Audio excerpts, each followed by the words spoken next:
रायजो राजा नोंथांमोननिसिम जों दिनै नैबे प्रेस मिटनि गेजेरजों जे मोनसे रायजो राजानिसिम बायदि रोखोमनि फेसबुक ससियेल मिडियानि गेजेरजों सनम ब्रह्म सारनि एगेन्स्टआव बायदि रोखोमनि प्रपागेन्डा खालामदों। दा बैफोर प्रपागेन्डानि माबाखौ जों दिनै रायजो राजानिसिम फोरमायनानै जों दिनै प्रेस मिटखौ लादों। दा प्रपागेन्डा खालामनाय पेजआनो जाहैबाय भइस अफ बिटिसि एमएलए इलेक्शन आरो क'क्राझार इउथ बिपिएफ। बेफोर फेसबुक पेजआ चन्दन ब्रह्म सारनि एगेन्स्टआव बायदि रोखोमनि प्रपागेन्डा खालामगासिनो दङ। चन्दन ब्रह्म सारा गोमाना दङ, चन्दन सारा बहाबा थांनानै दङ, बेफोरबायदि गोबां रोखोमनि प्रपागेन्डा खालामबाय थादों। स' आं बेखौनो बुंगोन, दिनै बे प्रपागेन्डा खालामनांगौनि गोनांथि गैयामोन बिपिएफ दोलोआ। दिनै चन्दन ब्रह्म सारा इउपिपिएल दोलोआव जइन जानायनि उनावहाय बिथांमोना चन्दन सार गैयैलाय, चन्दन सारनि गोनांथि जानायलाय बा चन्दन सार गैयैखाय बिथांमोना टेनसन जाबाय, फ्रास्ट्रेसन जाबाय, जायनि थाखाय बिथांमोना बायदि रोखोमनि प्रपागेन्डा खालामबाय थादों। दिनै चन्दन सारा गावनि खामानियाव थांदों। बे खामानिया मास मोनथाम सिगांनो शेड्युल खामोन। बे खामानिया इउपिपिएल दोलोआव हाबैनि सिगांनो बे शेड्युल मोनसे प्रग्राम खामोन चन्दन ब्रह्म सारनि, आरो बे प्रग्रामैसो बिथाङा दिनै गावनि खामानियाव थांदों। आरो इउपिपिएल दोलोआव जों जइन जाखांनायनि उनावहाय बे शेड्युल प्रग्रामखौ जोंनि चन्दन ब्रह्म सारा मोजां रोखोमैनो डिसकासन खालामदों जोंनि बिटिआरनि चिफ मानगोराम प्रमद ब्रह्म सारनिसिम, आरो बिथांनि नलेजाव बे प्रग्रामनि शेड्युला बिथांनि नलेजाव दंखायो। गतिके बेफोरबायदि फल्स निउस बा फल्स प्रपागेन्डा खालामनाया जोंनि इउपिपिएल दोलोखौ जेबो खहा खालामनो हाया।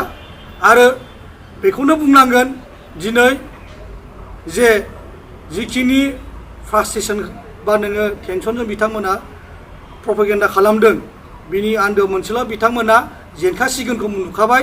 दाय जेनखासिगोनखाय मारै खालामगोन, मारै खालामा, बोरैहाय पिपखौ रिकभार खालामगोन, बैफोरबायदि एजेन्डाखौ लानानै बिथांमोना ट्राइ खालामगासिनो दं। एक्सुवेलि बिथांमोनाव नैबे इलेक्सननिफ्राय बा एबारनिफ्राय बिथांमोना इलेक्सननि खुनु एजेन्डा गैयामोन।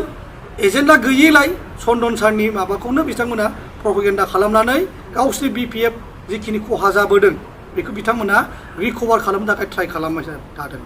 गतिके आं खावलायगोन, बाहाय खुनु रायजो राजा नोंथांमोना गोनो गोथो जानांगौनि गोनांथि गैया। बाहाय इउपिपिएल दोलोआ देरहाखागोना रोखा जाखाबाय।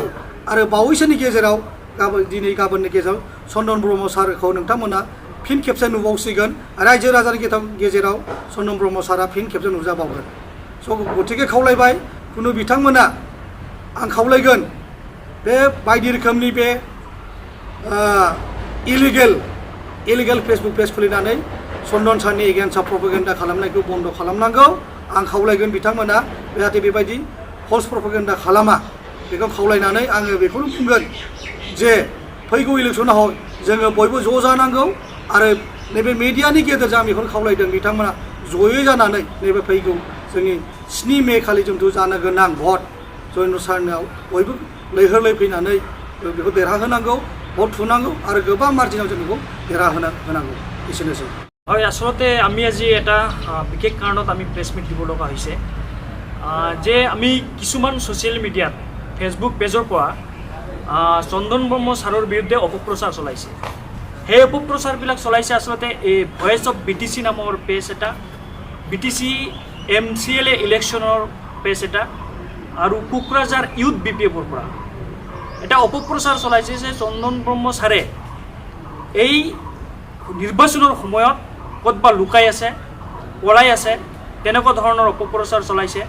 আচলতে এইটো কথা এনেকুৱা ধৰণৰ নহয়। চন্দন ব্ৰহ্ম ছাৰৰ এই চিডিউলটো 3 মাহ আগৰ চিডিউল হয়, ইউপিপিএল দলত যোগদান কৰাৰ আগৰ চিডিউল। আৰু এই চিডিউলত চন্দন ব্ৰহ্ম ছাৰ যে বাহিৰত গৈছে, এইটো ইউপিপিএল দলৰ মুৰব্বী, ইউপিপিএল দলৰ সভাপতি, বিটিআৰৰ চিফ প্ৰমোদ বড়ো ডাঙৰীয়াই গোটেইখিনি কথা নলেজত আছে, গোটেইখিনি কথা গম পায়। আচলতে এই বিপিএফ দলটোৱে চন্দন ব্ৰহ্ম ছাৰক লৈ সিহঁতে ভয় খাইছে, শংকাত আছে যে চন্দন ব্ৰহ্ম ছাৰে জইন কৰাৰ পিছত BTCৰ যি এটা পৰিৱেশ গঢ়িছে, BTCৰ সেই পৰিৱেশটো গঢ়াত আচলতে এই BPF দলে ভয় খাইছে। আৰু এতিয়া BPF দলে যে হাৰিব এই নিৰ্বাচনত, এই লোকসভা ইলেকশ্যনত নিৰ্বাচনত যে হাৰিব, এইটো ইতিমধ্যে জল পট হৈছে। সেইকাৰণে ছাৰৰ বিৰুদ্ধে কিছুমান প্ৰপগেণ্ডা চলাই আছে। আৰু এইটো কথাই আমি জনাব খুজিছোঁ যে ছাৰৰ বিৰুদ্ধে যি মিছা প্ৰপগেণ্ডা চলাই আছে, যি মিছা ভিত্তিহীন এনেকুৱা অপপ্ৰচাৰ চলাইছে, এনেকুৱা ধৰণৰ কথাত আচলতে ৰাইজে বিশ্বাস এটা আছে চন্দন ব্ৰহ্ম ছাৰৰ প্ৰতি, আস্থা এটা আছে যে চন্দন ব্ৰহ্ম ছাৰে নিজে নিজৰ কামত যিটো 3 মাহ আগৰ যিটো চিডিউল আছে সেই কামতে গৈছে।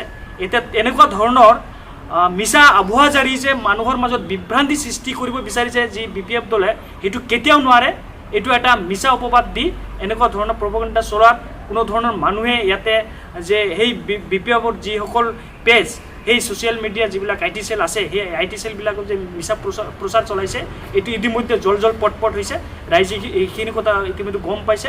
আৰু ইয়াত কোনো ধৰণৰ এনেকুৱা ধৰণৰ চন্দন ব্ৰহ্ম ছাৰৰ বিৰুদ্ধে যিমানেই মিছা প্ৰচাৰ নচলক কিয়, ইয়াত কোনো ধৰণৰ এক পৰিমাণৰ যে তেনেকুৱা ধৰণৰ UPPL দলৰ ক্ষতি হ'ব, তেনেকুৱা ধৰণৰ আচলতে নহয়। UPPL দল জিকিব আৰু বহুত মাৰ্জিনত আচলতে UPPL দল জিকি আছে। সেই ভয়ৰ কাৰণে আচলতে BPF দল ভয় খাই আজি আবুল তাবুল ছ'চিয়েল মিডিয়াত বকি আছে। আমি আচলতে এইখিনি কথাই ক'ব বিচাৰিছোঁ।